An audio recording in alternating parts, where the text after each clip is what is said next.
नमस्कार। न्यूज के इकलौते फैमिली शो न्यूज की पाठशाला में आप सभी का बहुत स्वागत। मैं हूं सुशांत सिन्हा। ये वो पाठशाला जहां सबकी क्लास लगती है और रोज की तरह आपको बता दूं कि आज कौन कौन सा चैप्टर खोल रहा हूं। प्रधानमंत्री मोदी और चुनाव आयोग का बांग्लादेशी रोहिंग्याज पर वो बड़ा एक्शन। ओवैसी और तेजस्वी ने गदर क्यों काट दिया? वोटर लिस्ट के चेकिंग में ऐसा क्या मिल गया है जो पूरा बिहार चुनाव पलट देगा क्या? कहीं एक घर में 50 वोटर, कहीं एक ही घर में 40 वोटर। वोटर लिस्ट में गजब खेले की इनसाइड स्टोरी आज आपको दिखाऊंगा। एयर इंडिया प्लेन क्रैश में पायलट ने जानबूझकर क्रैश करा दिया क्या, या इकोसिस्टम पायलट्स को फंसा रहा है? आज इसके बारे में भी बात हो। लाखों करोड़ की कंपनी बोइंग वर्सेस क्रैश में मारे गए पायलट, हादसे की असल वजह कौन है? कॉकपिट के अंदर के वो सबूत जो बताएंगे कि फ्यूल स्विच ऑफ हुआ या किया गया, आज इसकी भी बात होगी। इसके अलावा तख्ता पलट के लिए बेताब मुनीर ने भारत पर हमले का नया प्लान बनाया। किस पाकिस्तानी ने खुलासा कर दिया है? मोदी को क्यों उकसा रहा है मुनीर? ऑपरेशन सिंदूर पार्ट 2 के बिना मानेगा नहीं क्या पाकिस्तान? और छांगुर बाबा पर खुलासे पर खुलासा। अतीक अहमद आईएसआई और पाकिस्तान तक से क्या कनेक्शन निकल आया? छांगुर बनाना चाहता था इस्लामिक देश। हिंदू राष्ट्र की बात करने वाले बागेश्वर बाबा ने कैसे धागे खोल दिए, आज ये भी दिखाऊंगा। लेकिन पहले दिन भर की बड़ी खबरों का रिवीजन, उसके बाद पहला चैप्टर।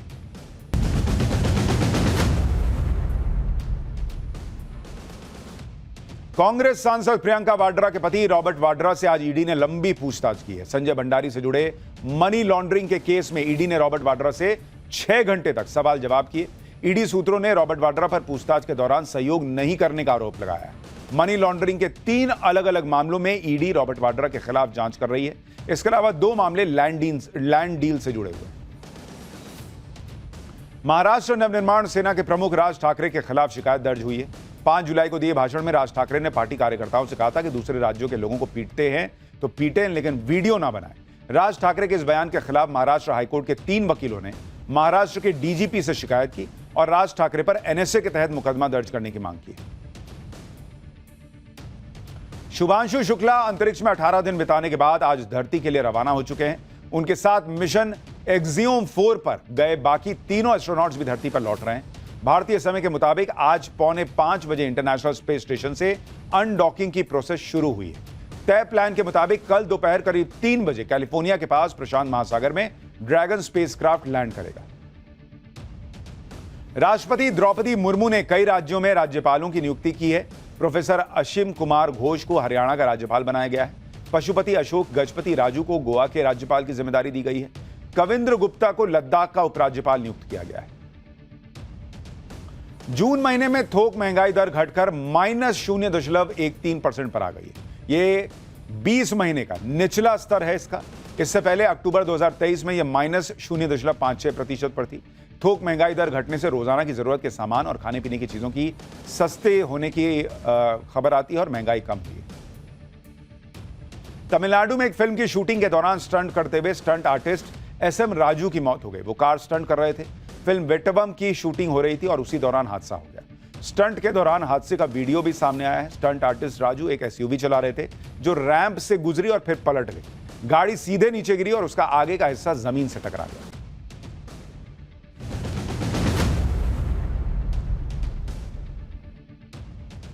तो ये हो गया दिन भर का रिवीजन। अब पाठशाला की पहली क्लास। पीएम मोदी और चुनाव आयोग का बांग्लादेशी रोहिंग्या पर वो बड़ा एक्शन। ओवैसी और तेजस्वी ने गदर काट दिया। वोटर लिस्ट के चेकिंग में ऐसा क्या मिल गया है जो पूरा बिहार चुनाव पलट देगा? कहीं एक घर में 50 वोटर, कहीं एक ही घर में 40। वोटर लिस्ट में गजब खेले की इनसाइड स्टोरी आज आपके लिए लेकर आया। प्रधानमंत्री नरेंद्र मोदी ने इस बार ठान लिया है कि एक एक अवैध घुसपैठिए की पहचान होकर रहेगी। बड़े पैमाने पर अंदर ही अंदर नरेंद्र मोदी का सफाई अभियान चल भी रहा है। एक एक अवैध बांग्लादेशी, एक एक रोहिंग्या की पहचान करके भगाया जा रहा, देश से निकाला जा रहा है। दूसरी तरफ चुनाव आयोग ने भी अपना सफाई अभियान शुरू कर दिया है। चुनाव आयोग ने भी तय कर लिया है कि किसी गैर भारतीय को फर्जीवाड़ा करके वोट तो नहीं डालने देंगे, चाहे जिसको जितना हंगामा करना है करे। वोटर लिस्ट की पूरी सफाई होगी और अगर कोई घुसपैठिया इसमें है तो उसे निकाला जाएगा। अभी तो बिहार का नंबर है, फिर पूरे देश का नंबर आएगा। लेकिन बिहार पर ही इतना बवाल हो रहा है कि बिहार में वोटर लिस्ट रिवीजन को लेकर इंडी गठबंधन ने आसमान सिर पर उठा रखा है। कभी नरेंद्र मोदी को कोसते हैं, कभी चुनाव आयोग को धमकाते हैं, कभी मीडिया के लिए अपमानजनक और अपशब्द बोलते हैं। ऐसा लगता है कि इंडी गठबंधन का मामला डिरेल हो गया है। वोटर लिस्ट रिवीजन तो चुनाव आयोग का अधिकार है। चुनाव आयोग इसे नहीं करेगा तो कौन करेगा? सुप्रीम कोर्ट तक ने कह दिया भाई कि जो चुनाव आयोग कर रहा है वो गैर संवैधानिक नहीं है, वो उसका अधिकार है। बावजूद इसके वोटर लिस्ट के रिवीजन को लेकर बड़ा बखेड़ा किया जा रहा है। राहुल गांधी, तेजस्वी यादव से लेकर ओवैसी तक सबने बवाल मचा रखा है। कल तक ये लोग वोटर लिस्ट रिवीजन पर सुप्रीम कोर्ट के फैसले को अपनी जीत बता रहे थे। 2 दिन बाद फिर से चुनाव आयोग को ये लोग कोसने लगे। अब इन्हें इस बात से दिक्कत हो रही है कि वोटर लिस्ट रिवीजन में विदेशी घुसपैठियों का पता लगने की बातें क्यों की जा रही हैं, क्योंकि खबरें ये आ रही हैं कि बिहार में वोटर लिस्ट की गहन जांच में ऐसे लोग भी मिल रहे हैं जिनका कनेक्शन नेपाल से, बांग्लादेश से या म्यांमार जैसे देश से। ऐसे कितने घुसपैठिए वोटर लिस्ट में आ चुके हैं, ये तो वोटर लिस्ट के रिवीजन की पूरी प्रक्रिया के बाद ही सामने आएगा। लेकिन इस पर चुनाव आयोग को उल्टा सीधा बोलने वालों की लाइन लग गई। तेजस्वी यादव, ओवैसी, पप्पू यादव सबने मोर्चा खोल दिया। इसमें तेजस्वी यादव तो एक कदम आगे ही निकल गए। तेजस्वी यादव चुनाव आयोग के सूत्रों से हुए खुलासे पर अभद्र भाषा बोलने लगे। असदुद्दीन ओवैसी चुनाव आयोग को चैलेंज देने लगे। पप्पू यादव चुनाव आयोग को धृतराष्ट्र कहने लग गए। आप सोचिए, अभी लिस्ट आई भी नहीं है, अभी सिर्फ सूत्रों के हवाले से खबर आई है कि इसमें बांग्लादेशी भी मिल रहे हैं, नेपाली भी मिल रहे हैं, म्यांमार के लोग मिल रहे हैं। उसी में लोग हड़बड़ा गए। क्यों भाई, आपको क्या दिक्कत है? चुनाव आयोग के खिलाफ इतना गुस्सा क्यों भड़क रहा है? उसकी वजह भी समझ लीजिए। दरअसल बिहार में चुनाव आयोग से जुड़े BLO, बूथ लेवल ऑफिसर, घर घर जाकर वोटर लिस्ट बना रहे हैं।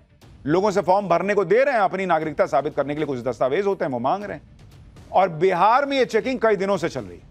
इसी चेकिंग के दौरान यह बड़ा खुलासा हुआ है। चुनाव आयोग के सूत्रों से जानकारी बाहर आई कि बिहार में बड़े पैमाने पर विदेशी नागरिक पकड़े जा रहे हैं। चेकिंग के दौरान नेपाल, बांग्लादेश और म्यांमार के लोग मिल रहे हैं। ऐसा भी दावा है कि इन कथित विदेशी नागरिकों के पास आधार कार्ड भी मिला है, राशन कार्ड भी मिला है। अब बताइए बॉस, हालांकि इन कथित विदेशी नागरिकों की जांच अभी नहीं होगी, इनकी जांच 1 अगस्त के बाद होगी। 1 अगस्त के बाद इन्हें अपना पक्ष रखने का भी पूरा मौका दिया जाएगा। अब ये कथित विदेशी नागरिक या घुसपैठिए कौन है, कितनी संख्या में है, यह अभी क्लियर नहीं हो पाया। लेकिन चुनाव आयोग की जांच में जो पता चला उससे इंडी गठबंधन भड़क गया, क्योंकि इंडी गठबंधन को यही माहौल बना रहा था कि बिहार में ऐसा अभियान चलाने की जरूरत ही क्यों है। लेकिन अगर बड़े पैमाने पर बिहार में घुसपैठिए डेरा डाल रहे हैं तो फिर चुनाव आयोग का अभियान सही लग रहा है, और शायद इसी वजह से इंडी गठबंधन के नेता गुस्से में। बिहार में तेजस्वी कैसे विवादित भाषा बोल रहे हैं, ओवैसी क्या कह रहे हैं, चुनाव आयोग के सूत्रों से जो खबर आई उसमें कितनी सच्चाई है, एक एक घर में कितने कितने वोटर निकल जा रहे हैं, क्या ये ऑपरेशन क्लीन जो है वो हर बांग्लादेशी घुसपैठिए को, हर रोहिंग्या को बाहर कर पा रहा है, सब कुछ आज आपको बताऊंगा। लेकिन पहले जो हो रहा है उसकी एक झलक देखिए।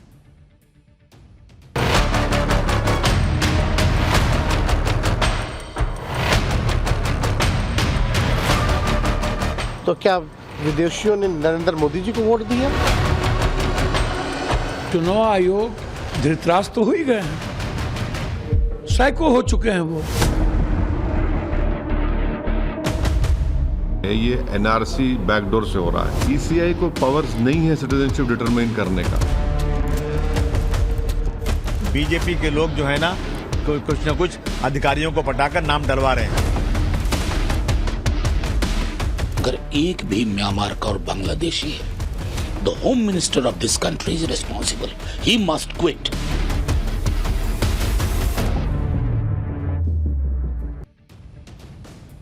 आप सोचिए किस लेवल का बवाल मचा हुआ है, और यह तब मचा है जब अभी वोटर लिस्ट का ड्राफ्ट भी बाहर नहीं आया है। अभी तो सिर्फ सूत्रों के हवाले से एक खबर आई, बाहर आई, उसी में हंगामा मच गया। अगर फाइनल वोटर लिस्ट आएगी तो पता नहीं इंडी गठबंधन क्या ही गदर काट देगा।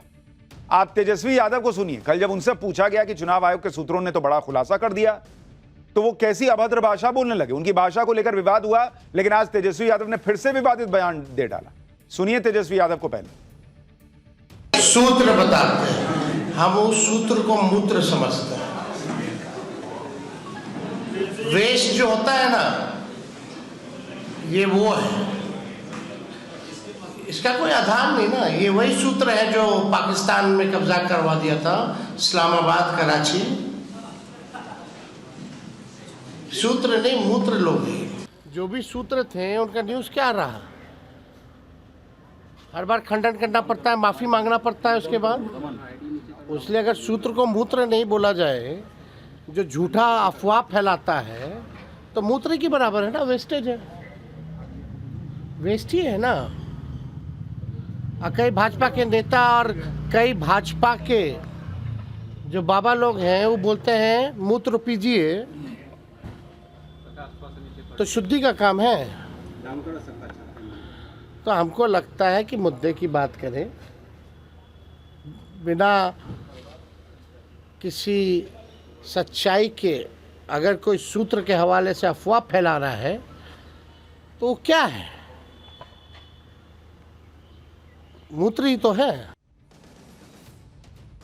तेजस्वी यादव का मूत्र प्रेम जागा हुआ है, लेकिन सवाल यह है कि अगर इतनी खबर सूत्रों के हवाले से बाहर आई कि भाई चेकिंग में जो है वो विदेशी लोग भी मिल रहे हैं, इससे तेजस्वी यादव को क्यों आग लगी हुई? अगर यह खबर बाहर आ भी रही है तो तेजस्वी यादव को क्या दिक्कत है? सूत्रों के हवाले से जो खबर आई उसमें यह तो नहीं था कि आरजेडी का वोटर विदेशी निकल गया है, तेजस्वी यादव को वोट करने वाले लोग जो हैं वो विदेशी निकल गए हैं। उसमें तो वो किसका वोटर है ये कहीं नहीं लिखा है, कहीं नहीं कोई बात आई है, कोई बार उसका जिक्र नहीं है। इनको क्यों दिक्कत हो रही है? तेजस्वी यादव की ऐसी भाषा पर विवाद हो गया। बीजेपी कह रही है कि तेजस्वी यादव को माफी मांगनी चाहिए, लेकिन तेजस्वी यादव अड़े हुए हैं कि उन्होंने कुछ गलत नहीं कहा। इधर तेजस्वी की भाषा को लेकर प्रशांत किशोर तेजस्वी पर हमलावर हो गए। प्रशांत किशोर ने कहा कि तेजस्वी कलम वाले नहीं, कट्टा वाले नेता है। तेजस्वी जी जिन शब्दों का प्रयोग करते हैं वो दिखाता है कि उनका संस्कार क्या है, उनकी संस्कृति क्या है, उनका बैकग्राउंड क्या है। तेजस्वी जी से आप लोग इससे बेहतर भाषा का अपेक्षा मत रखिए।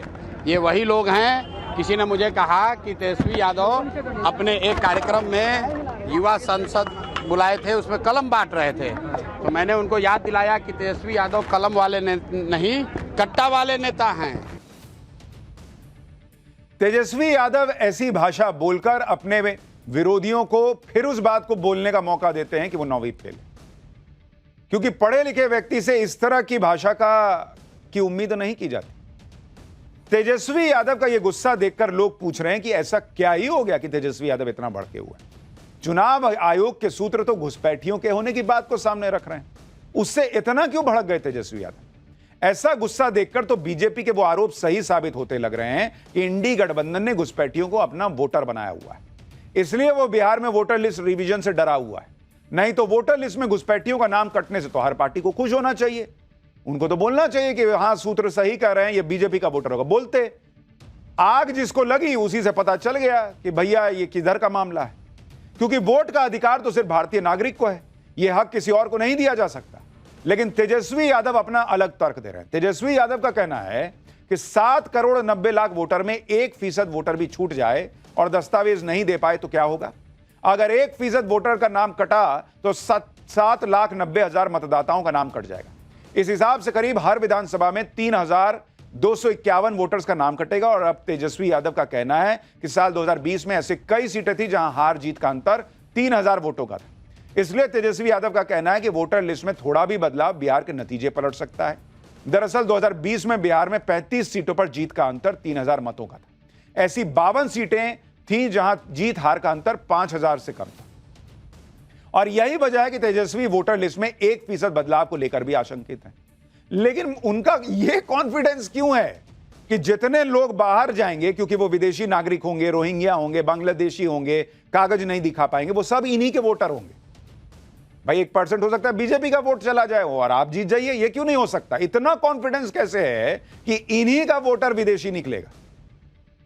उन्हें लग रहा है कि जैसे 1% वोटर भी छट गया तो उनको नुकसान हो जाएगा। और इतना 7 करोड़ 90 लाख, 7 करोड़ 90 लाख, अरे भैया 7 करोड़ 90 लाख वोटर है। वोटिंग बिहार में 50% 60% ही होती, 40% तो ऐसे ही वोट नहीं डालने आते हैं। तो 1% के लिए इतना गुस्सा आना, इतना हंगामा करना, क्या मतलब है उसका? तेजस्वी यादव चुनाव आयोग पर अपनी भड़ास निकाल रहे हैं। दूसरी तरफ असदुद्दीन ओवैसी भी चुनाव आयोग को चैलेंज देने में लग गए। ओवैसी का कहना है कि चुनाव आयोग के पास तो नागरिकता तय करने की पावर ही नहीं है। घुसपैठियों की बात पर भी ओवैसी को यकीन नहीं हो रहा है। वो चुनाव आयोग से उन बीएलओ का नंबर मांग रहे हैं जिन्हें वोटर लिस्ट रिवीजन के दौरान ग्राउंड पर अवैध रूप से रह रहे बांग्लादेशी मिल रहे हैं। सुनिए ओवैसी को। ईसीआई को किसने पावर्स या डिटरमाइन करने के लिए कोई सिटीजन है या नहीं है?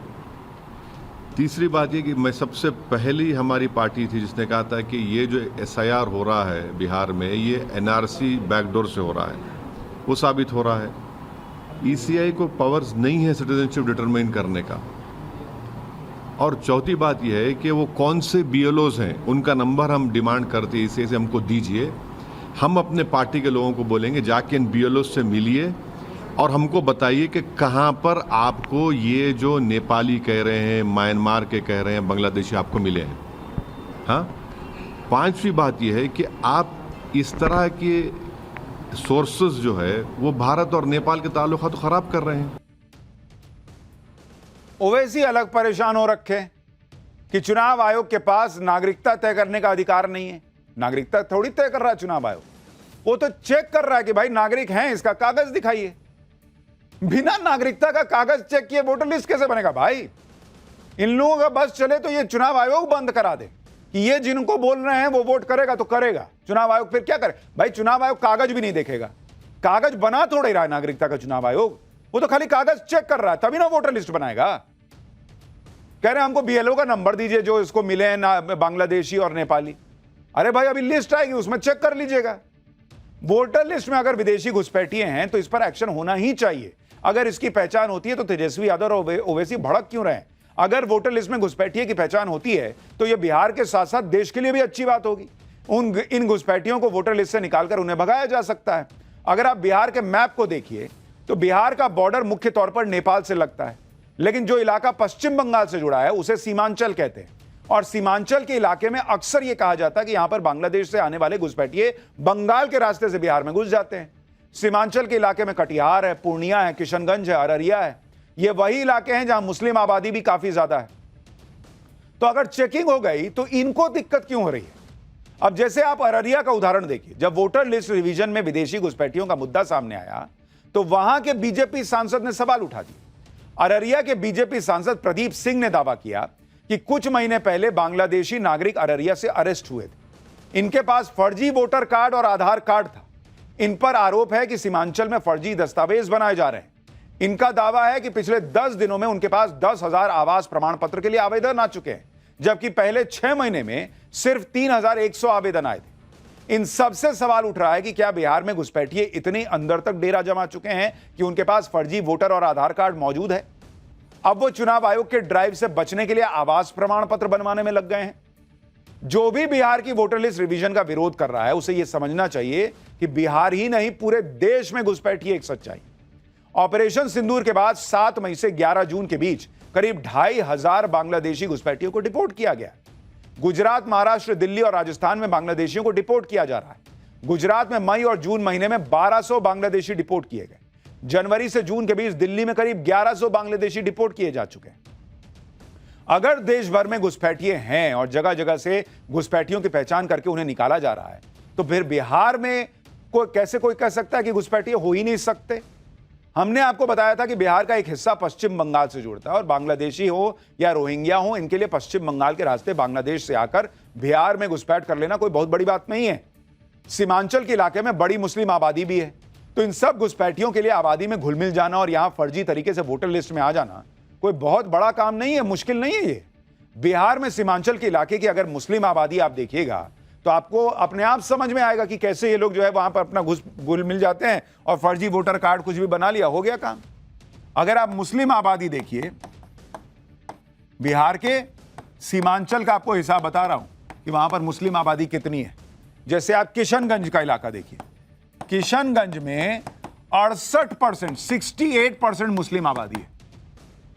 इसी तरह से पूर्णिया देखिए, पूर्णिया में 39% मुस्लिम आबादी। अब कोई बांग्लादेशी आकर, रोहिंग्या आकर यहां घुस जाएगा, पहचान पाइएगा आप। अररिया में जो है मुस्लिम आबादी वो करीब 43% है, 43%।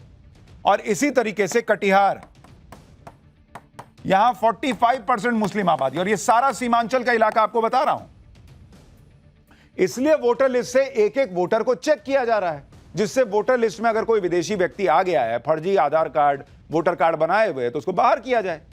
लेकिन इंडी गठबंधन एकदम उखड़ा हुआ है कि इस तरह से वोटर लिस्ट क्यों चेक कर रहे हैं। नरेंद्र मोदी और अमित शाह तो घुसपैठियों की पहचान करके उन्हें भगाने का काम ऑलरेडी कर रहे हैं। इंडी गठबंधन उल्टी ही बात कर रहा है कि अगर बिहार के वोटर लिस्ट में घुसपैठिए हैं तो अमित शाह को इस्तीफा देना चाहिए। सुनिए आरजेडी के मनोज झा को। वो अमित शाह पे इशारा कर रहे हैं। संतोष मांझी जी का बयान सीधे गृह मंत्री को चैलेंज है। कि गृह मंत्री जी आपसे नहीं हो पाया, इस्तीफा दे दो। अब ये सूत्र कौन है? उत्पात मचाने के लिए, नफरत के बीज बोने के लिए किसने ड्राफ्ट देखा, किसने वेरीफाई किया है? अगर एक भी म्यांमार का और बांग्लादेशी है, the home minister of this country is responsible, he must quit. अगर इस देश में एक भी रोहिंग्या और बांग्लादेशी है तो देश के गृह मंत्री को इस्तीफा दे देना चाहिए। काहे भाई? अगर वो ये कह रहे होते कि नहीं कोई वेरिफिकेशन नहीं होगा, कोई बांग्लादेशी रोहिंग्या बाहर नहीं जाएगा, तब उनका इस्तीफा मांगते तो समझ में आता। वो आदमी सफाई करा रहा है। आपने देखा गुजरात में, मैंने आपको तस्वीरें दिखाई थी कैसे जो है वो बांग्लादेशी और रोहिंग्या बाहर किए गए। वो आदमी, जो आदमी सफाई करा रहा है वो इस्तीफा दे, और जो लोग छाती पीट रहे हैं कि नहीं नहीं चेक नहीं होगा, कोई आधार कार्ड दे ले लो और काम करो, खत्म करो, कोई बांग्लादेशी नहीं है, कोई रोहिंग्या नहीं है, वो लोग कुर्सी पे बैठेंगे। इंडी गठबंधन वाले इस तरह से बातें कर रहे हैं जैसे बिहार में घुसपैठिए है ही नहीं, और घुसपैठिए वाली जो बात कही जा रही है वो हवाबाजी है। कोई हवाबाजी नहीं है बॉस, घुसपैठिए इस देश की सच्चाई है। वोटर लिस्ट में फर्जीवाड़ा इस देश की सच्चाई है। आप मध्य प्रदेश का केस देख लीजिए। मध्य प्रदेश में वोटर लिस्ट के सॉफ्टवेयर में कई पते ऐसे आए, एड्रेस ऐसे आए, जहां पर एक ही एड्रेस में 50 से अधिक वोटर दिख रहे हैं। चुनाव आयोग ने ऐसे मामलों की जांच करने और वोटर वेरिफिकेशन के निर्देश दिए। कुछ लोग कह रहे हैं कि यह फर्जीवाड़ा नहीं है क्योंकि संयुक्त परिवार हो सकता है, ज्वाइंट फैमिली, जिसमें 50-50 लोग हैं। कौन सी ज्वाइंट फैमिली चल रही है बॉस? 50-50 लोग वाली कौन सा ऐसा ज्वाइंट फैमिली चल रहा है? एक ही घर में 50-50 वोटर हैं और एक घर नहीं है। मध्य प्रदेश का पूरा मामला क्या आपको बताता हूं। टाइम्स नाउ नव भारत को चुनाव आयोग से जो दस्तावेज मिले उनके मुताबिक मध्य प्रदेश में 779 ऐसे घर हैं, 779, जहां एक ही एड्रेस पर 50 से अधिक वोटर हैं। 779 ऐसे घर हैं जहां एक एक घर में 50-50 वोटर हैं। ये कौन सी ज्वाइंट फैमिली चल रही है बॉस? 50-50 लोगों वाली, एक दो नहीं, 10 नहीं, 750-800 के करीब। 1373 ऐसे एड्रेस हैं जहां एक ही पते पर 40 से ज्यादा वोटर हैं। ऐसी कौन सी ज्वाइंट फैमिली चल रही है? 6151 ऐसे एड्रेस हैं जहां एक पते पर 30 से ज्यादा वोटर रह रहे हैं, और 49,928 ऐसे एड्रेस मिले जहां एक एड्रेस पर वोटर की संख्या 20 से 30 के बीच है, और 6,17,997 वोट ऐसे एड्रेस ऐसे मिले जहां हर एड्रेस पर 10 से अधिक मतदाता है। ये कौन सा ज्वाइंट फैमिली चल रहा है बॉस? 10-10 से ज्यादा लोग, 6-6 लाख घर में हैं। इसमें ज्यादातर पते चंबल और ग्वालियर इलाके के। चुनाव आयोग की अब ग्राउंड पर उतरकर इन पतों की जांच की जाए, कहने की बात है, और अगर गड़बड़ी मिली तो नाम काटे जाएंगे। और ज्वाइंट फैमिली में रह रहा है तो चुनाव आयोग चेक कर लेगा तो क्या है? दिखाइए कि बाहर मामा फूफा चाचा साहब हम लोग साथे रह रहे हैं। ऐसी ऐसी चीजें मिल रही हैं। ये लोग कहते हैं कि चुनाव आयोग कुछ नहीं करे, आंख मूंद के बैठ जाए, वोट देने दे। भैया ये बिहार की बारी है, आगे पूरे देश में ऐसा ड्राइव चलेगा और चलना ही चाहिए। यहां हम अपने में कम हैं, जो बाहर से आके बांग्लादेशी और रोहिंग्या वोट डालेगा और मजे करेगा। एक राज्य में ही इतना बवाल मचा हुआ है और पूरे देश में वोटर लिस्ट रिवीजन होगा तो सोचिए क्या करेंगे ये लोग। क्योंकि आप देखिए चुनाव आयोग पर जिस तरह से इंडी गठबंधन भड़क रहा है, उससे तो ऐसा लग रहा है जैसे चुनाव आयोग खुद से ही सही वोटर को घुसपैठिया साबित कर देगा और उनका नाम वोटर लिस्ट से हटा देगा। जबकि हमने आपको बताया था कि अगर चुनाव आयोग किसी का नाम काटता भी है तो उसके पास 2 लेवल पर अपील करने का विकल्प है। पहली अपील, संबंधित व्यक्ति डीएम के पास अपील कर सकता है। दूसरी अपील, संबंधित व्यक्ति राज्य के सीईओ यानी चीफ इलेक्टोरल ऑफिसर को अपील कर सकता है। लेकिन इसके बावजूद इंडी गठबंधन चुनाव आयोग को भर भर के सुना रहा है। पूर्णिया से निर्दलीय सांसद पप्पू यादव कह रहे हैं कि चुनाव आयोग अब राजनीतिक पार्टी बन गया है, उसके सूत्र का गुणसूत्र डीएनए बीजेपी का है। सुनिए चुनाव आयोग को पप्पू यादव और क्या क्या सुना गया। चुनाव आयोग धृतराष्ट्र तो हो ही गए हैं, साइको हो चुके हैं। वो ना वो सुप्रीम कोर्ट की सलाह मान रहे हैं, ना वो संविधान को मान रहे हैं। सुप्रीम कोर्ट ने उन्हें सलाह दी तो ना आप सलाह मानने को तैयार है। आप कह रहे हैं कि नहीं, हम भाजपा के दुर्योधन के लिए जो काम कर रहे हैं, हमें कुछ भी जिग जैग नहीं करना। एक तो सबसे खतरनाक संकेत है ये। खुद ही कह रहे हैं कि चुनाव आयोग को सुप्रीम कोर्ट ने सलाह दी, तो सलाह का मतलब आदेश तो नहीं होता ना। और चुनाव आयोग खुद कह रहा है कि भाई हम कैसे मान लें आधार कार्ड को। और ये जितने लोग हंगामा कर रहे हैं, अभी आपको आगे दिखाऊंगा, यही लोग आधार कार्ड को कहते थे कि ये नागरिकता का प्रमाण पत्र नहीं है। आज इनका मूड हो गया तो कह रहे नहीं, आधार कार्ड को मान लीजिए। वोटर लिस्ट रिवीजन के दौरान जैसे ही नेपाल, बांग्लादेश और म्यांमार के लोगों के होने का पता चला, तो तेजस्वी यादव नया लॉजिक ले आए। अब तेजस्वी यादव कह रहे हैं कि नेपाल से तो भारत के अच्छे रिश्ते हैं, लेकिन फिर यह सवाल उठेगा कि अच्छे रिश्ते होने का मतलब हम नेपाल के लोगों को वोटिंग राइट दे दें। नेपाल से हमारे अच्छे रिश्ते हैं तो भारत का आदमी नेपाल में जाके वोट दे सकता है क्या? उसको हमारे यहां के लोगों को नेपाल नागरिक बना देगा क्या? गजब बात है बॉस। तेजस्वी यादव को सुनिए क्या कह रहे हैं। यानी इनका कहने का मतलब ये है कि उस समय हम लोग 3-3, 4-4 लाख वोट से चुनाव हारे, तो क्या विदेशियों ने नरेंद्र मोदी जी को वोट दिया? 39 सीटें आई 40 में से, इस बार 30 सीटें आई एनडीए को, तो विदेशी यानी उनको वोट दे रहे। नेपाल की जहाँ तक बात है, आप जानते हैं बिहार का रोटी और बेटी का संबंध रहा है। बिहार पुलिस में, बिहार मिलिट्री पुलिस में गोरखा लोग हैं, नेपाली लोग हैं, आर्मी में नेपाली लोग हैं। कैसा कैसा बात करते हैं। कह रहे हैं गोरखा रेजिमेंट में नेपाली लोग हैं। अरे भैया सब भारतीय हैं वहां। नेपाल के लोग भारत की सेना में काम कर रहे हैं, सैनिक हैं। और कह रहे हैं कि भाई सारे जो बाहर के लोग हैं घुसपैठिए, उन्होंने नरेंद्र मोदी को वोट किया क्या? क्योंकि बिहार में तो 39 सीटें बीजेपी और एनडीए जीती थी। तो ये भी तो, इसका उल्टा भी कोई पूछ सकता है कि हो सकता है सारे घुसपैठियों ने आपको वोट किया हो, बाकी देश वालों ने नरेंद्र मोदी को वोट किया, इसलिए वो जीत गए, आप हार गए। ये उल्टा सवाल क्यों नहीं हो सकता?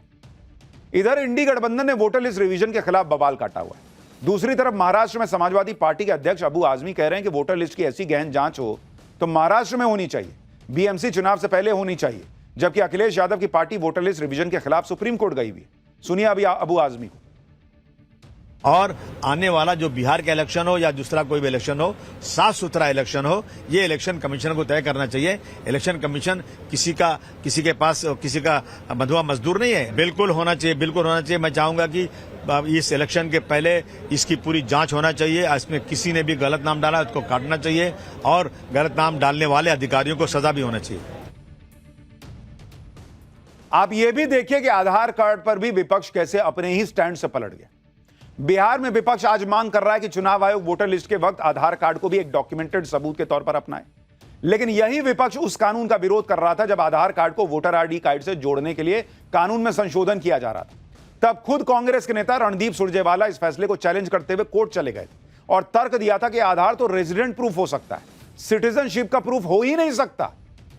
यानी आज जो लोग कह रहे हैं कि अगर किसी वोटर की भारतीय नागरिकता जांचनी है तो आधार को उसमें शामिल करो, ये खुद खड़े होकर संसद में विरोध किए हैं बॉस, कि नहीं नहीं आधार कार्ड कैसे जो है वो नागरिकता का आधार हो सकता है। आप देखिए कैसे कांग्रेस नेता संसद के अंदर आधार कार्ड को वोटर आईडी से लिंक करने का विरोध कर रहे थे और क्या तर्क दे रहे थे, सुनिए। We are forgetting that Aadhaar was only meant to be a proof of residence. It is not a proof of citizenship. In our country, only citizens are allowed to vote, sir. So if you are in a position where you are asking Aadhaar for voters, all you are getting is a document that reflects residence. It does not reflect any proof of citizenship. And therefore, you are potentially giving the vote to non-citizens. Aadhaar Act does not allow for the linking of the Aadhaar number to the electoral roll. The Aadhaar Act is very explicit. It is an act which is for the targeted delivery of financial and other subsidies, benefits and services. Voting is a legal right. चुनाव में vote देना एक legal अधिकार है और इसलिए ये जो आधार एक्ट है इसके लेजिस्लेटिव कॉम्पिटेंस के बियॉन्ड है। आप देख रहे हैं यही कांग्रेस के लोग संसद में कहते थे कि आधार को वोटर लिस्ट से जोड़िए भी मत। तब यह नहीं कहा जा रहा था कि वोटर लिस्ट में जो है आपका नाम सिटीजनशिप को मानने के लिए आधार को माना जा रहा है, सिर्फ दोनों को जोड़ा जा रहा था। तब इतना हंगामा खड़ा कर दिए थे कि नहीं नहीं आधार तो होता ही नहीं है सिटीजनशिप का सबूत। आज खड़े होकर कह रहे हैं कि नहीं आधार को मानिए। और इस बीच वोटर लिस्ट रिवीजन को लेकर एक बड़ी खबर आ रही है। बिहार की वोटर लिस्ट में 35 लाख नाम नहीं होंगे कहा जा रहा है। 12.5 लाख वोटरों की मृत्यु हो चुकी है और 17.5 लाख वोटर बिहार से बाहर चले गए हैं। 5.5 लाख वोटर दूसरे राज्यों में रजिस्टर हैं। तो अभी शुरुआती खबर यह आ रही है कि 35 लाख नाम बिहार की वोटर लिस्ट में नहीं होंगे। 12.5 लाख वोटरों की मृत्यु हो चुकी है, उनके नाम हट रहे हैं। 17.5 लाख वोटर बिहार से बाहर जा चुके हैं और 5.5 लाख वोटर दूसरे राज्यों में रजिस्टर हो चुके हैं। ये बहुत अहम खबर आ रही है और अभी सोचिए इस पर कितना बवाल होगा। खैर, इनके मंसूबे तो खत्म होंगे नहीं होंगे आगे पता चलेगा, लेकिन पाठशाला में अगली क्लास जिसमें आपको दिखाता हूं एयर इंडिया प्लेन क्रैश में पायलट ने जानबूझकर क्रैश कराया या इकोसिस्टम पायलट्स को फंसा रहा है। लाखों करोड़ की कंपनी बोइंग वर्सेस क्रैश में मारे गए पायलट हादसे की असल वजह कौन है? कॉकपिट के अंदर के वो सबूत जो बताएंगे कि फ्यूल स्विच ऑफ हुआ या किया गया। आज इसका चैप्टर खोल रहा हूं। जब अहमदाबाद में बोइंग का प्लेन क्रैश हुआ था तब इस क्रैश को लेकर अलग अलग थ्योरी चली थी, लेकिन अब तक की जांच पर जो शुरुआती रिपोर्ट आई उसमें न बर्ड हिट की बात है कि भाई चिड़िया तो नहीं टकराई, उसमें इंजन फेल होने की बात है, इंजन फेल नहीं होने की बात है कि भाई इंजन फेल हो गया, ऐसा नहीं है। ना तेल में मिलावट हुई, यह भी प्रिलिमिनरी रिपोर्ट में नहीं है। शुरुआती रिपोर्ट में जो कि फाइनल रिपोर्ट नहीं है, जिसकी बात की गई है वो है प्लेन का फ्यूल स्विच ऑफ हो जाना। अब यह फ्यूल स्विच ऑफ हुआ या किया गया, कॉकपिट के अंदर के वो सबूत जो पूरी सच्चाई बताएंगे, ये आज आपको पता चलेगा। और यह भी पता चलेगा कि कैसे एक इकोसिस्टम पायलट्स को फंसाने में जुट गया है, जबकि अभी पूरी रिपोर्ट भी नहीं आई है। सिर्फ शुरुआती रिपोर्ट के आधार पर ही पायलट्स को दोषी बता देने के लिए पूरा इकोसिस्टम लग गया है, इंटरनेशनल मीडिया लग गई है। और यह होना ही था, क्योंकि एक तरफ लाखों करोड़ की कंपनी है, दूसरी तरफ क्रैश में मारे गए वो पायलट हैं जो अपना बचाव करने के लिए भी अब दुनिया में नहीं। आप देखिए क्या नैरेटिव बनाया जा रहा है। प्लेन क्रैश पायलट की गलती से हुआ था यह बताया जा रहा है। बोइंग में कोई टेक्निकल गड़बड़ी नहीं थी कहा जा रहा है। यूएस जांच एजेंसी ने बोइंग को क्लीन चिट दे दी है। इंटरनेशनल मीडिया में जिस तरह की बातें की जा रही हैं उसमें सारा ठीकरा पायलट्स पर फोड़ा जा रहा है। और क्या इंटरनेशनल मीडिया, भारत में भी इकोसिस्टम लगा हुआ है कि ना सब पायलट ने कर दिया, उसने खुद ही फ्यूल स्विच बंद कर दिया। बोइंग जैसी कंपनी को साफ बचा लेने का प्रयास हो रहा है, जबकि अभी फाइनल रिपोर्ट भी नहीं आई है। यह सब कैसे हो रहा है, कैसे इकोसिस्टम हमारे पायलट्स को घेर रहा है, यह सब आज आपको बताऊंगा। कॉकपिट के अंदर के सबूत दिखाऊंगा, लेकिन जो पहले हो रहा है ना उसकी एक झलक देखिए।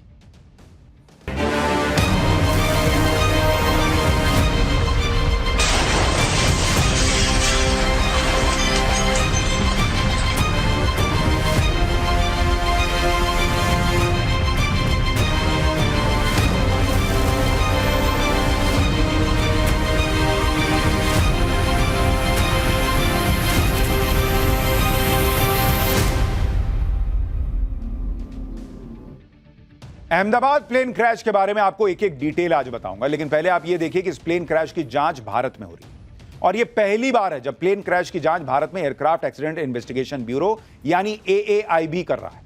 इससे पहले प्लेन क्रैश की जांच विदेश में होती थी। भारत के पास ब्लैक बॉक्स की जांच की तकनीक ही नहीं थी, लेकिन अब प्लेन क्रैश की जांच भारत में हो पा रही है। ब्लैक बॉक्स को भारत में डिकोड किया जा रहा है। जो भी डेटा मिला है उसके 2 सेट बनाए गए हैं, एक सेट भारत में रहेगा, दूसरा बोइंग को दिया गया है।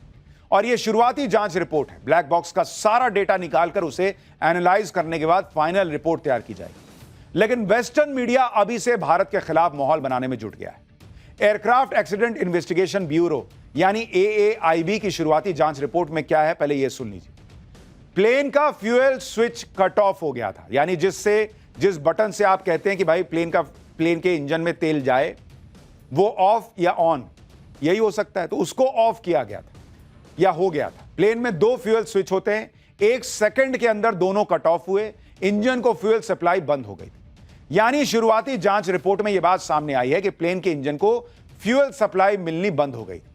फ्यूल स्विच बंद हो गए थे, लेकिन यह प्लेन में किसी मैकेनिकल या टेक्निकल प्रॉब्लम की वजह से हुआ या गलती से हुआ या पायलट ने जानबूझ के कर दिया, ऐसा रिपोर्ट में कुछ नहीं लिखा। बावजूद इसके पायलट्स पर सारा दोष जो है वो मढ़ा जा रहा है।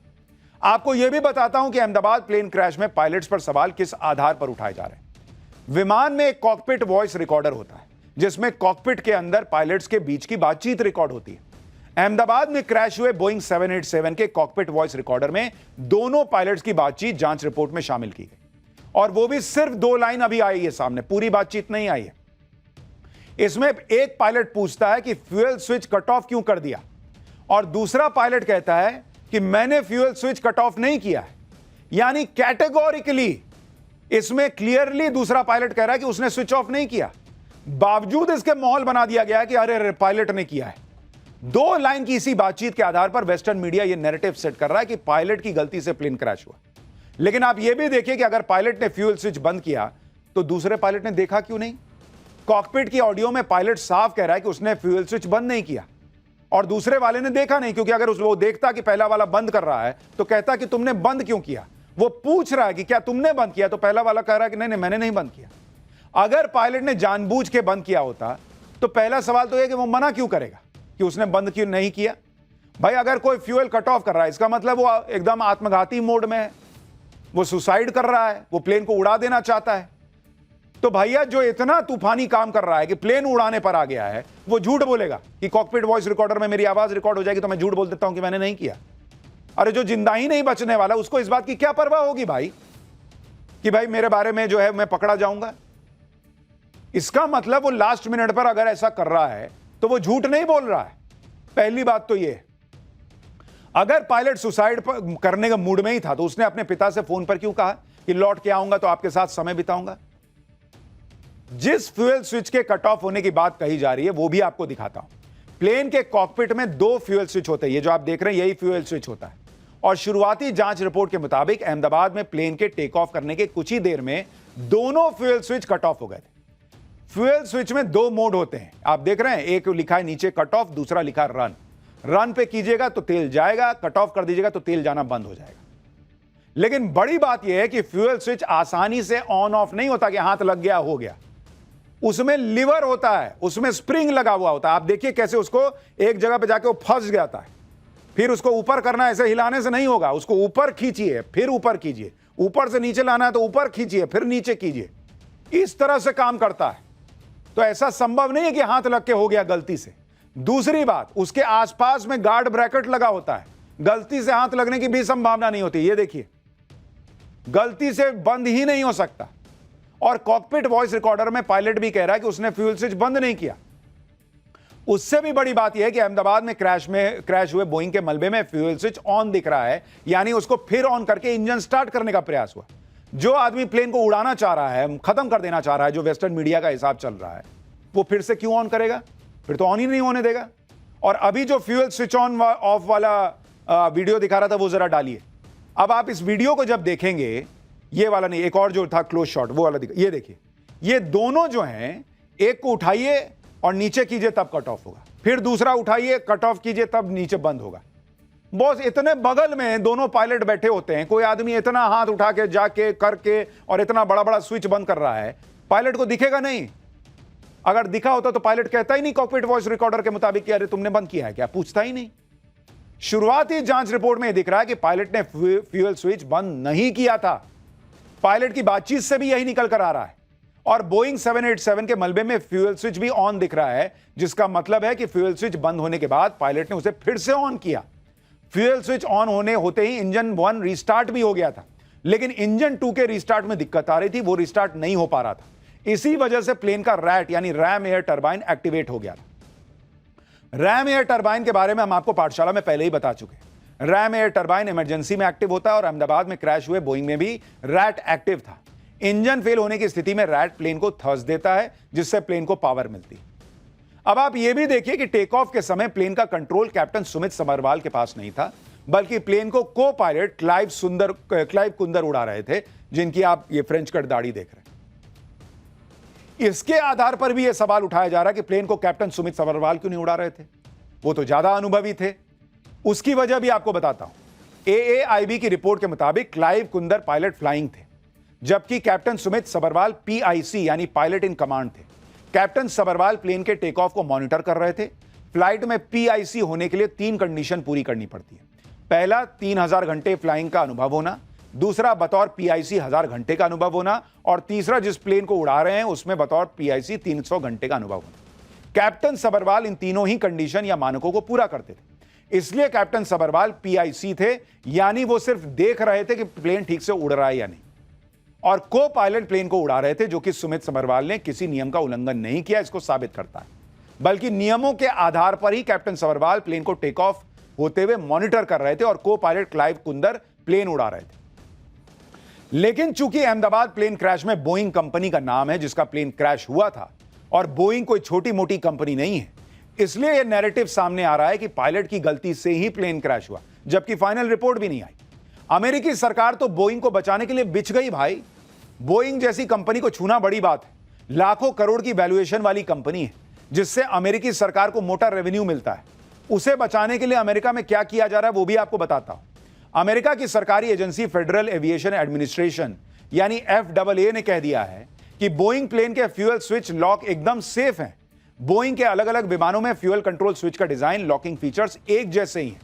हम इसे खतरे की स्थिति नहीं मानते जिसके लिए किसी भी बोइंग विमान के लिए एयरवर्दीनेस डायरेक्टिव देने की जरूरत पड़े। एयरवर्दीनेस डायरेक्टिव सरकारी नोटिस होता है जो किसी विमान में खराबी ठीक करने के लिए जारी किया जाता है। यानी अभी फाइनल रिपोर्ट भी नहीं आई और अमेरिकी सरकार भारत में जांच पूरी होने का इंतजार किए बिना बोइंग को क्लीन चिट दे रही। क्या यह बोइंग को बचाने की साजिश नहीं लगती आपको? यह गजब नहीं हो रहा है? आप यह भी देखिए कि जिस फ्यूल स्विच के बंद होने की बात की रिपोर्ट आई है उसे खुद बोइंग 2 बार बदल चुका है। बोइंग का जो 787 ड्रीमलाइनर क्रैश हुआ था उसी प्लेन का थ्रॉटल कंट्रोल मॉड्यूल 2 बार पहले बदला जा चुका है। थ्रॉटल कंट्रोल मॉड्यूल में ही फ्यूल स्विच लगा होता है। इसे पिछले 6 साल में 2 बार बदला जा चुका है। 2019 में बोइंग के निर्देश पर इसे बदला गया था, फिर 2023 में भी थ्रॉटल कंट्रोल मॉड्यूल को बदला गया जिसमें वो स्विच होता है। यानी जिस फ्यूल स्विच के बंद होने की वजह से हादसा हुआ उसका पूरा थ्रॉटल कंट्रोल मॉड्यूल 2 बार पहले ही बदला जा चुका है। यानी पहले भी कोई दिक्कत तो रही होगी तभी ना चेंज किए कि हवा में चेंज कर दिए। तो जब पहले दिक्कत आ सकती तो अब दिक्कत क्यों नहीं आ सकती? इसकी गारंटी कैसे आप ले सकते हैं कि पायलट ने नहीं किया और खुद से गलती नहीं आई होगी? बोइंग कंपनी के विमानों में पहले भी खराबी आती रही, वो भी आपको याद दिलाता हूं। जनवरी 2013 में अमेरिका के बॉस्टन में बोइंग 787 में आग लग गई थी। 2013 में जापान में बोइंग 787 की बैटरी गर्म होने से इमरजेंसी लैंडिंग करनी पड़ी थी। इसके बाद बोइंग ने दुनिया भर में 787 ड्रीमलाइनर को उड़ान भरने से रोक दिया। भारत में एयर इंडिया ने बोइंग 787 विमानों को 2013 में 3 महीने के लिए ग्राउंड कर दिया था। बोइंग ड्रीमलाइनर 787 की लिथियम आयन बैटरी में खराबी पाई गई थी। बोइंग ने उस समय एयर इंडिया को हुए नुकसान के लिए मुआवजा भी दिया था। तो तब गलती आ सकती है और ये अब गलती नहीं हो सकती, कोई सिस्टम में गलती नहीं हो सकती। ये बोइंग कैसे मान ले रहा है बॉस बिना जांच पूरी हुए? ये तो हाल है बोइंग के विमानों का। लेकिन एंटी इंडिया नैरेटिव चलाने वालों के लिए बोइंग पाक साफ है और गलती सिर्फ भारत के अनुभवी पायलट्स की है। जबकि अभी ये शुरुआती जांच रिपोर्ट है, फाइनल रिपोर्ट आने का इंतजार नहीं हो रहा इन लोगों से। प्लेन से मिले ब्लैक बॉक्स में 49 घंटे का डेटा मिला है। कॉकपिट वॉइस रिकॉर्डर का 2 घंटे का डेटा मिला है। सबका विश्लेषण चल रहा है। पूरी तरह से एनालाइज करने के बाद फाइनल रिपोर्ट 2 महीने के बाद आएगी। और इतना इंतजार भी इन लोगों से नहीं हो रहा, सीधे पायलट को जो है वो जिम्मेदार ठहराने लगे। यानी अभी तो सिर्फ प्लेन क्रैश की वजह और समस्या पता चली है, यह पता नहीं चला है कि यह समस्या आई क्यों, इसमें ह्यूमन एरर था या टेक्निकल एरर था। इसकी जांच होनी बची है। लेकिन भारत के खिलाफ नैरेटिव चलाने वालों ने तो अभी से बोइंग को क्लीन चिट देकर पायलट को जिम्मेदार बता दिया। थोड़ा इंतजार भी इनसे नहीं हो रहा, जबकि भारत सरकार भी यही कह रही है। Civil aviation minister Ram Mohan Naidu ने कहा कि अभी किसी भी निष्कर्ष पर नहीं पहुंचना चाहिए। हमारे देश के पास दुनिया के बेहतरीन पायलट्स और क्रू वर्कफोर्स है। यही लोग नागरिक उड्डयन की रीढ़ हैं, यही लोग हमारी पूंजी हैं। हम पायलट्स की भलाई और उनके हितों की परवाह करते हैं। हमें फाइनल रिपोर्ट का इंतजार करना चाहिए।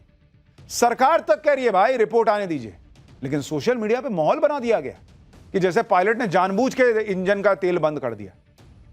क्यों बंद किया इसके बारे में कोई नहीं बता रहा। एक छोटा से छोटा मर्डर होता है, क्राइम होता है, तो मोटिव ढूंढा जाता है कि मोटिव था भाई इसलिए मारा होगा। पायलट जो मर गए बेचारे, उनके घर वाले किसी ने कुछ मोटिव बताया है क्या? किसी क्रू ने मोटिव बताया क्या? जिन लोगों ने उनके साथ काम किया सब कह रहे थे कि दोनों पायलट बहुत अच्छे इंसान थे। बिना मोटिव गए और ऐसा मूड किया कि आज प्लेन उड़ा देते हैं क्या? अरे थोड़ा तो शर्म करो यार। लाखों करोड़ की कंपनी है बोइंग, तो उसके लिए बिछ जाओगे क्या? और जो लोग बेचारे अनुभवी पायलट, उनका दोष क्या है? क्योंकि वो साधारण इंसान है, आज जिंदा नहीं है अपने आप को डिफेंड करने के लिए, तो कुछ भी बोल दोगे। इसलिए ऐसे इकोसिस्टम से बचिए और ध्यान रखिए कि जब तक फाइनल रिपोर्ट ना आ जाए, उसमें आ जाएगा तो देखा जाएगा। अभी कम से कम ना तो बोइंग को क्लीन चिट दीजिए, ना भारतीय पायलट्स को दोषी मानिए। अब वक्त है अगले चैप्टर का, जिसमें आपको बताऊंगा कि तख्ता पलट के लिए बेताब मुनीर ने भारत पर हमले का नया प्लान क्या बनाया और किस पाकिस्तानी ने उसका खुलासा कर दिया। मोदी को क्यों उकसा रहा मुनीर? ऑपरेशन सिंदूर पार्ट 2 के बिना पाकिस्तान नहीं मानेगा क्या? नरेंद्र मोदी ने ऑपरेशन सिंदूर से पाकिस्तान को इतना मारा कि उस मार का असर अब तक असीम मुनीर के दिमाग पर है। मुनीर का दिमाग इस तरह से हिल चुका है कि वो चाहता है कि नरेंद्र मोदी अब ऑपरेशन सिंदूर पार्ट 2 लॉन्च करें और पहले से भी ज्यादा ताकत से पाकिस्तान पर अटैक हो जाए। इसलिए मुनीर ने एक बार फिर भारत में पहलगाम अटैक जैसी साजिश रची है। मुनीर ने आईएसआई को दिल्ली या मुंबई में बड़ा आतंकी हमला करने का टास्क दे दिया है। मुनीर चाहता है कि अगस्त में भारत पर पहलगाम से भी बड़ा टेरर अटैक हो, और यह खुलासा किसी और ने नहीं बल्कि पाकिस्तानी ने किया है। आखिर मुनीर के दिमाग में चल क्या रहा है? वो ये जानता है कि अब की बार अगर भारत पर हमला हुआ तो मोदी छोड़ेंगे नहीं, फिर भी मुनीर भारत को क्यों छेड़ रहा है? वो क्यों चाहता है कि ऑपरेशन सिंदूर पार्ट 2 लॉन्च हो जाए, वो भी ऐसे वक्त में जब पाकिस्तान में किसी भी वक्त तख्ता पलट की खबर आ सकती है? क्या भारत पर टेरर अटैक की साजिश का मुनीर के राष्ट्रपति बनने की हसरत से कोई कनेक्शन है? आज आपको यह सब बताऊंगा। अब जेल में बैठकर इमरान खान क्या करने वाले हैं जो मुनीर को राष्ट्रपति बनने से रोक देगा, सब बताऊं। असीम मुनीर के दिमाग में चल रही बड़ी साजिश का खुलासा हुआ है। पाकिस्तानी फौज के एक पूर्व मेजर ने यह खुलासा किया है जिसका नाम है आदिल रजा। आदिल राजा ने यह दावा किया है कि मुनीर ने एक बार फिर भारत पर बड़े आतंकी हमले की साजिश रची है। असीम मुनीर ने आईएसआई को मुंबई और दिल्ली में हमले का आदेश दिया है। मुनीर ने आईएसआई के डीजी को कहा है कि अगले महीने यानी अगस्त में भारत पर बड़ा हमला प्लान करो। मेजर राजा ने दावा किया है कि उन्हें यह जानकारी पाकिस्तानी सेना में मौजूद बड़े अधिकारियों से हासिल हुई। पाकिस्तानी सेना के पूर्व मेजर आदिल रजा के इस दावे पर पाकिस्तान के दूसरे एक्सपर्ट्स भी मुहर लगा रहे हैं। पाकिस्तानी फौज में मेजर के पद पर रह चुके आदिल राजा ने पहले ही पहलगाम अटैक में मुनीर की साजिश का खुलासा किया था। आदिल राजा ने दावा किया था कि असीम मुनीर ने अपने निजी फायदे के लिए पहलगाम अटैक करवाया था और पहलगाम हमले में आईएसआई की स्पेशल ऑपरेशन डिवीजन भी शामिल थी।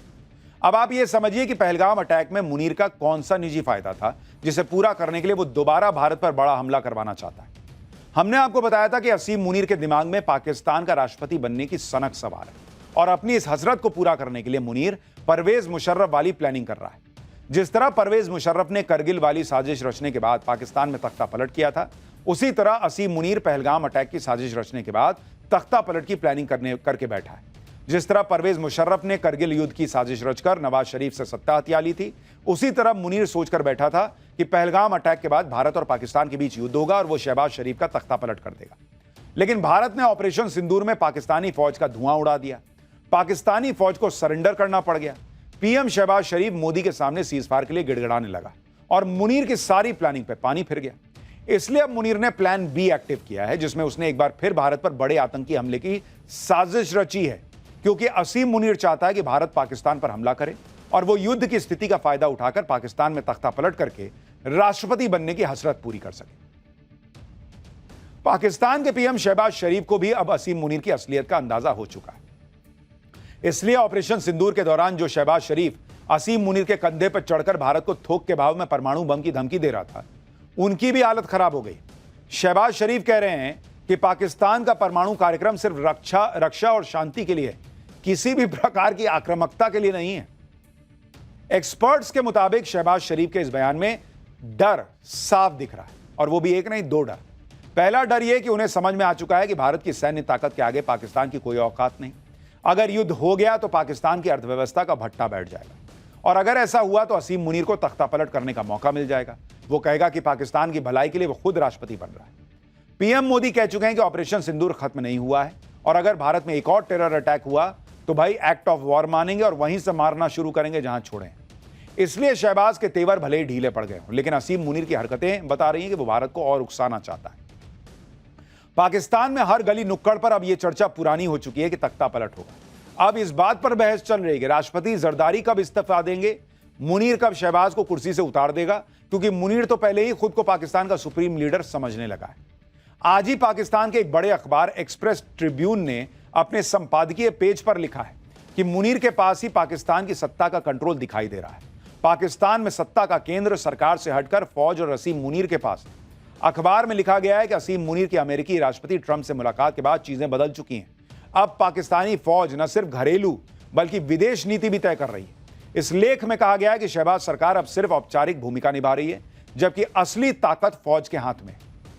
पाकिस्तान में तख्ता पलट के सारे लक्षण दिखाई दे रहे हैं। अब बस ऐलान होना ही बचा है, ऐसा समझा जा रहा है। शहबाज शरीफ और राष्ट्रपति जरदारी तो उसके रहमो करम पर कुर्सी पर है, जिन्हें वो कभी भी अपनी मर्जी से हटा सकता है। लेकिन मुनीर की राह में एक ही कांटा है, और वो है इमरान खान। साल 2019 में पीएम रहते हुए इमरान खान ने असीम मुनीर को डीजी आईएसआई के पद से हटा दिया था, और अब रावलपिंडी की अदियाला जेल में बैठकर भी इमरान ने मुनीर की नाक में दम किया हुआ है। अब इमरान खान की पार्टी पाकिस्तान तहरीके इंसाफ यानी पीटीआई ने ऐलान किया है कि वो इमरान खान फ्री मूवमेंट शुरू करेगी। इमरान खान को जेल से छुड़वाने के लिए 5 अगस्त से पीटीआई देशव्यापी आंदोलन शुरू करेगी। इसी से डरकर असीम मुनीर ने जेल में इमरान खान के किसी से भी मिलने पर पाबंदी लगवा दी है। पीटीआई का आरोप है कि इमरान खान को जेल में परिवार तक से मिलने, यहां तक कि किसी से बात करने की भी अनुमति नहीं दी जा रही। असीम मुनीर को डर लग रहा है कि इमरान खान की गिरफ्तारी के बाद जो आंदोलन ठंडा पड़ा था, अगर उसने एक बार फिर तेजी पकड़ ली तो उसकी उम्मीदों पर पानी फिर सकता है। इसलिए वो किसी भी कीमत पर इमरान खान की रिहाई की आवाज को दबा देना चाहता है। लेकिन इमरान खान फ्री मूवमेंट में अब इमरान खान के 2 बेटों की एंट्री हो गई। पीटीआई के मुताबिक लंदन में रहने वाले इमरान खान के बेटे सुलेमान और कासिम पाकिस्तान आने वाले हैं। ये दोनों इमरान खान और जेमिमा गोल्ड स्मिथ के बेटे हैं। जन्म से ही ब्रिटिश नागरिक हैं। खबर तो यह भी है कि इमरान खान के दोनों बेटे सिर्फ अपने पिता को आजाद करवाने के लिए पाकिस्तान नहीं आ रहे, बल्कि सुलेमान और कासिम पाकिस्तान की राजनीति में भी एंट्री कर सकते हैं, ताकि इमरान की गैर मौजूदगी में उनकी पार्टी में नेतृत्व संकट को खत्म किया जा सके। पाकिस्तानी संविधान के अनुसार चुनाव लड़ने के लिए देश का नागरिक होना जरूरी है, इसलिए इमरान के बेटे ब्रिटिश नागरिकता छोड़ने पर भी विचार कर रहे हैं। इस खबर ने असीम मुनीर के साथ साथ शहबाज शरीफ की भी नींद उड़ाई हुई है। भाई, इमरान खान के बेटे गिरफ्तार हो ना हो तो वक्त बताएगा, लेकिन एक व्यक्ति जो गिरफ्तार हुआ है उसके बारे में बताता हूं, और उसका नाम है छांगुर बाबा, जिस पर खुलासे हो रहे हैं। अतीक अहमद ISI पाकिस्तान तक से क्या कनेक्शन निकल आया। छांगुर बनाना चाहता था इस्लामिक देश। हिंदू राष्ट्र की बात करने वाले बागेश्वर बाबा ने कैसे धागे खोल दिया, अब इसका चैप्टर खोल रहा हूं।